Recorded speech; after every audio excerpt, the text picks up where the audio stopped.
Good afternoon, everyone. It's Anita Man from hearthealthbrainhealth.com, encouraging healthy grieving and mindful actions. Today, my contemplative time has been all about understanding the commonalities in the work that I do because it would seem like I'm doing a lot of different things, and I certainly do love a lot of different things, but I find there's a lot of commonality in all of the work that I do. So, whether I'm looking at energy healing or whether I'm looking at grief recovery most often, or brain retraining, which is also quite regular, I noticed that the similarity is this whole idea about know thyself. And of course, with energy work, I am trying to read people's bodies through their energy and then sharing that with the clients that I work with. But with brain retraining or with grief recovery, it's very much about also helping people understand what has led to their experiences, what leads to it now, and then how one can change and modify our lives, right? So I came across a few quotes that I thought I'd share with you that I thought were perfect for explaining what I'm doing.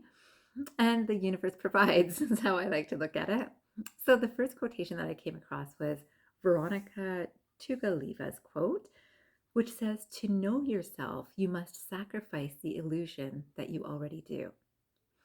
To know yourself is to sacrifice the illusion that you already do. And I think this is so interesting and so telling about human nature. I don't think that there would have been a time that I didn't think I knew myself. I really thought, well, I kind of know who I am. I kind of know how I think. I kind of know how I live my life. I kind of know what I like, what I do not like. And it's such a, I'm going to say, a limited way to see ourselves. In terms of really knowing ourselves, it takes a little bit of work, and it's a beautiful journey for people to embark on, I feel. I certainly have done it for myself, and I find that I learn something new about myself every single day. So every time we think we know ourselves, we learn something new once we know how to understand ourselves. And again, most people like to think that, well, I do. And usually it's not until some sort of crisis or major life event that happens in someone's life. So, of course, when I work with grief recovery, it could be relationship changes or it could be because of the loss of someone in their life in terms of death. But it also can be because of a large move. It could be a big change in work. It could be so many different things.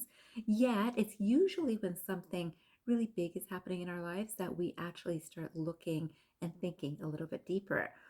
So I came across the next quote, and this is by Gerald, and it says, look outside and you will see yourself. Look inside and you will find yourself.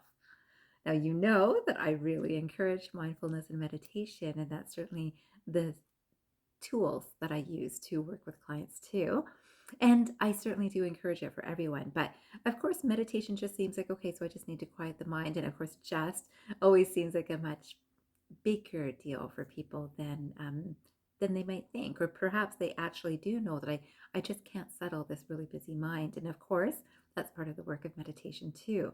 But when it says, look outside and you will see yourself, it's interesting, right? So whatever kind of throws us off about something someone else is doing, it actually tells us a little bit about ourselves of, oh, something about that action is not so comfortable for me, right? So that's something to learn in that experience, or something really great that happens outside of ourselves that we see in someone else or in an experience. And it also tells us something about ourselves, right? If we're able to think this way.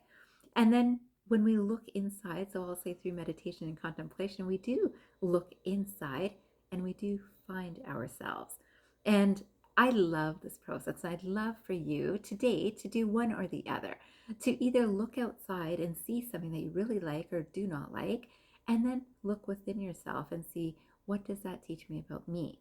And if that's not so comfortable, then just look within yourself and say, what do I know today about me that just because of sitting here for 5 minutes to think about it, I see this slightly differently, right? So something like that.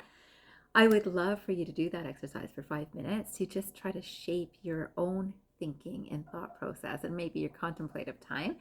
And I wanted to finish with this quotation because Well, you do know the work that I do. And I can tell you that I think it's so unfortunate that it is often in times of difficulty that people look for options to help them in this way, and things like the work that I do.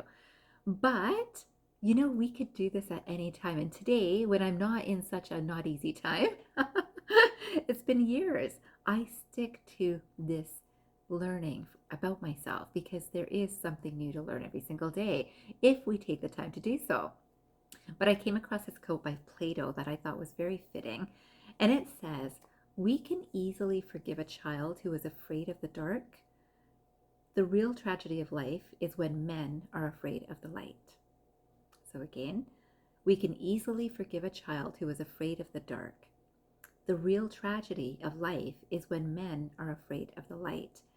And what does this mean? This is one of the things that we discover when we're actually paying attention to knowing ourselves is we see this light within us of this is that brightness that people talk about, right? This whole feeling of the light within. This is exactly this process that I try to help people reach.